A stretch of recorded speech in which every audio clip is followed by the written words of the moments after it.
Bonjour chers auditeurs, bienvenue sur les grandes voix francophones. Nous sommes au 30e Festival international de la poésie de Trois-Rivières et aujourd'hui nous avons la chance d'avoir avec nous deux illustres poètes franco-anglais, président du Festival international de la poésie franco-anglais à Paris, Jacques Ranco, et notre ami le Quatre Nicolas Pectovic, je massacre son nom, mais ça va venir petit à petit. Alors, bonjour Nicolas. Bonjour. Bienvenue sur les grandes voix francophones. Aujourd'hui, tu vas nous parler de tes impressions sur ce 30e Festival de la poésie de Trois-Rivières. I have been to many festivals of poetry, but this one is unique. When I compare it to the others, the uniqueness of it is that I have never experienced the entire city living and breathing poetry 24 hours a day since the day I arrived here. Il a participé à plusieurs festivals de poésie à travers le monde, mais c'est la première fois qu'il participe à un festival de poésie où c'est la poésie pendant 24 heures. Les gens vivent, les gens respirent la poésie pendant 24 heures. And when the other day I talked to Gaston Belmar, the founder and the director of this festival, he said something that he wanted in the beginning to bring poetry back to people. And I think it's extremely important that in this age of commercialization where everything is kind of ready-made, to arrange things as you have in Trois-Rivières, that people are coming up to you, people are talking to you when they see this tag, and I don't really see the barrier, the difference between the poet and the recipient of poetry. I feel this wonderful synergy in the city. Il a parlé avec Gaston Belmar, le directeur du festival, qui expliquait qu'il voulait amener la poésie vers les gens, que c'était particulièrement important dans cette époque où on est dans des relations commerciales et qu'ici au Festival de Trois-Rivières, il ne sent pas la barrière qu'il peut y avoir entre le poète et les lecteurs ou les spectateurs, qu'à partir du moment où on a ce badge comme poète, les gens viennent parler avec nous, échanger, et la communication voulue par Gaston Belmar est réellement établie.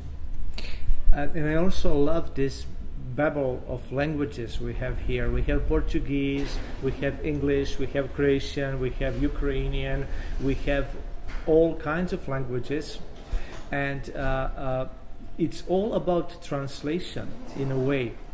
But I think that somewhere deep down, poetry is all about translating a language from nonsense into a language of sense. Alors, ce qui est fascinant aussi, c'est qu'on est un peu dans le Babel. Il y a des poèmes en français, il y a des poèmes en anglais, il y a des poèmes en croate, en portugais, en ukrainien, et que la poésie est quand même une affaire de traduction à tous les niveaux. C'est d'abord une traduction grâce aux mots, du non-sens vers le sens, ce qui donne le poème, et à partir de là, on peut faire une traduction secondaire qui est entre les différentes langues. Alors, est-ce qu'il y a un festival du genre en Croatie? Not like this one.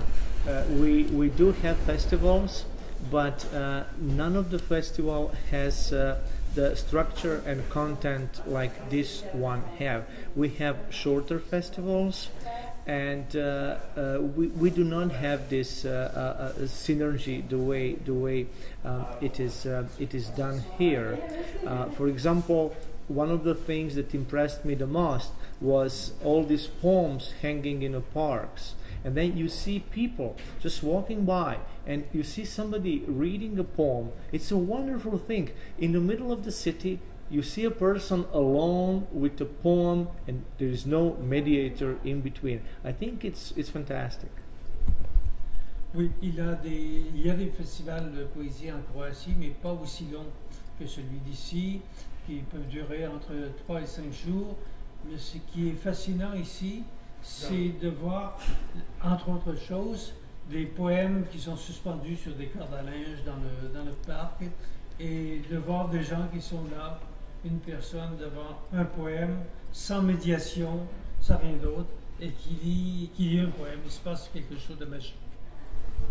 Alors, ce que je veux savoir maintenant, combien de poèmes de recueils de textes tu as publiés au total? I have published 5 books of poetry in Croatian, one in English that I directly wrote in English and published in the United States of America. Then I published 3 novels and 1 children's book very recently with illustrations, and a few books on literary theory and aesthetics, because I work at a university and you cannot live off of poetry in Croatia. You have to have a day job. Alors, il a publié 5 recueils de poèmes en croate, un écrit directement en anglais qu'il a publié aux États-Unis.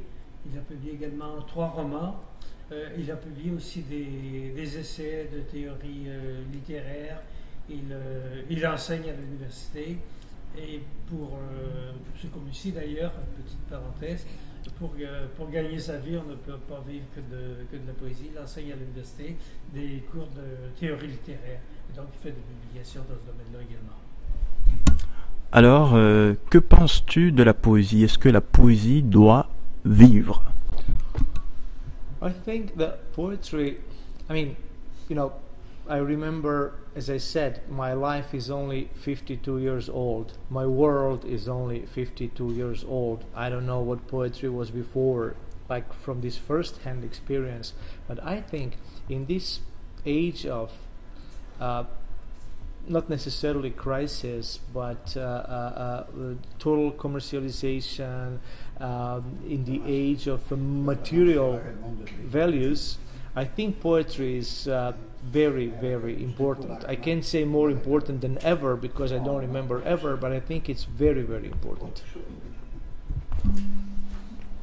Alors, très modestement, il dit qu'il a que 52 ans, qu'il ne peut pas dire ce qu'a été la poésie, toute la poésie avant lui, ce qu'elle sera dans le futur, mais que dans notre période, on ne peut pas exactement qualifier une période de crise, mais une période de quand même de perte de repères, de stabilité. De stabilité. La poésie aujourd'hui a une importance pour nous aider à vivre et à aller vers le futur. When I teach my students in my aesthetics class, I teach Aristotle at one point, and then I do the difference between his view on history and fiction in general and poetry in particular, where he said, as we know, that history represents the things as they are, and fiction and poetry represents them as they should be. Quand il enseigne à ses étudiants, il fait nettement la différence entre l'histoire et la poésie, en expliquant que l'histoire raconte les choses telles qu'elles sont, telles qu'elles ont été, et que la poésie, comme la fiction, enseigne les choses comme elles devraient être.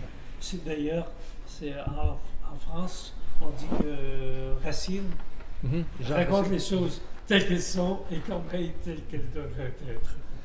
And I think that in this space, in between, in this space of conditional, is where poetry actually comes in as a place of correction, of suggesting the world how to become a better place. Oui, dans cet espace entre les choses telles qu'elles sont, telles qu'elles pourraient être, la poésie occupe un rôle dynamique qui aide à franchir cet espace, à faire une synthèse entre les deux mondes. Alors, nous allons écouter ton poème Ô mon pépé, hein? Et donc, Jacques va dire ton poème en français, puis après, tu le dis dans ta langue maternelle. If I can explain the context of the poem, do you want me to? Yeah. It actually is one of the rare poems that were written after something that really happened in my life. When the war started in Yugoslavia, I did not want to be part of it, I did not want to be a part of fratricide. I did not want to be a part of civil war. I did not want to put myself in a position either to kill somebody I lived with for 28 years or to be killed. Quand il a écrit ce poème, c'était dans des conditions particulières, au moment où la guerre a éclaté en Croatie. Il ne voulait pas faire partie des fratricides, faire partie de la guerre civile, être tué, ni tuer des gens avec lesquels il avait vécu depuis 28 ans. Et donc il a quitté, je le laisse poursuivre. And since I was raised and lived with my grandparents from the beginning of my life, it was very hard for my grandfather when I was leaving, and he decided not to touch anything that belonged to me until I come back. And for 3 years, he didn't even go to his boat when we used to fish together. He didn't touch anything. And when I came back after 3 years, first thing we did, we went fish together. And this is the poem about our fishing together. Une chose assez émouvante, c'est que quand il est parti, il avait l'habitude d'aller à la pêche avec son grand-père. Et quand il est parti, son père n'a plus touché du tout, son grand-père n'a plus touché du tout à la chaloupe. Il a attendu, et quand il est revenu sur place au bout de 3 ans, la première chose qu'ils ont faite, c'est que son grand-père l'a amené à la pêche. Alors nous allons écouter le poème à mon pépé. Alors, ça s'intitule donc à mon pépé. Je lui demande les mains mouillées d'herbes sous-marines, les ongles noirs de coquillages, couverts de sel et trempés de saumure solaire, les yeux rouges foncés, presque couleur grillot du grappa dont je me suis rempli avant le trajet, les jambes noircies de charbon dispersé qui a recouvert notre ville. Je lui demande un hameçon dans la main droite et un coquillage nettoyé habilement dans la gauche. Je lui demande en cherchant des yeux le torchon qui sent le poisson qui est toujours au-dessous de l'eau, sous le fond blanc de la lac, que pendant 3 ans personne n'a touché. Personne n'y a rien touché. Pendant 3 ans, rien de ce que j'ai touché avant de partir en cet automne, qui ne reste pas mémorable pour ses feuilles, mais plutôt pour les éclats des gens volants, pour les éclats volants de la folie. Je lui demande les cheveux gras de paresse, je lui demande après toutes ces années, et ma voix me désobéit. Je regarde ses yeux bleu clair qui retiennent les gens et les volent. Je lui demande, je le regarde, il est maigre, mais jeune de ses doigts sveltes. Il nettoie les coquillages comme si toute sa vie il n'avait rien fait d'autre. Je le regarde assis à la pompe, exactement comme il y a 50 ans, 30 ans, 10 ans, 5 ans ou 3.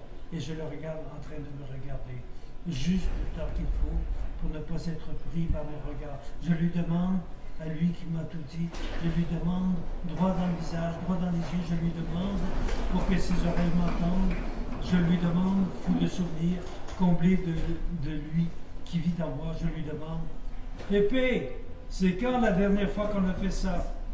Il lève ses paupières, en mettant à nu l'azur de ses yeux, et dit, tais-toi maintenant, là, ça mord. Ça mord. Alors, Ça mord. en croate. Pitam ga, mokre ruke od morske trave, noktiju crnih od školjaka slan i suncem rasoljen, očiju tamno crvenih, gotovo boje višnje od lozove rakije kojom sam se pred put natočio, nogu tamnih od rasuta uglja što nam je prekrio grad. Pitam ga sudicom u desnoj i nespretno očišćenom školjkom u lijevoj ruci. Pitam ga očima tražeći krpu što daje na ribu koja je još pod nama, pod bijelim dnom barke, koju nitko 3 godine nije dirao. Nitko ništa 3 godine dirao nije, ništa što ja sam pred polazak dirnuo jeseni, koja se ne pamti po lišću, nego po komadima letećih ljudi, po letećim komadima ludila.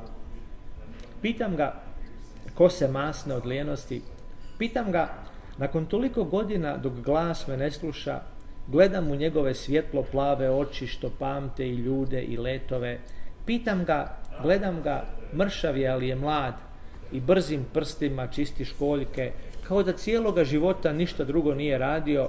Gledam ga kako sjedi na krmi jednako kako na njoj je sjedio prije 50, prije 30, prije 10, prije 5 i prije 3 godine i gledam ga kako me gleda taman toliko da ga u pogledu dulje ne uhvatim. Pitam ga koji mi je rekao sve. Pitam ga u njegovo lice i oči. Pitam ga da me njegove uši čuju. Pitam ga lud od sjećanja, prepun njega koji u meni živi. Pitam ga, Nono, kad smo zadnji put ovo delali? On podigne kapke, ogoli plavilo očiju i kaže, muč sada grizu. Tais-toi. Merci beaucoup. Merci d'être toujours câblé sur notre chaîne, les grandes voix francophones. On était avec notre ami Jacques Rancourt, québécois, et aussi français, et notre ami Croître. Merci beaucoup d'être toujours sur les grandes voix francophones et au 30e Festival international de la poésie de Trois-Rivières.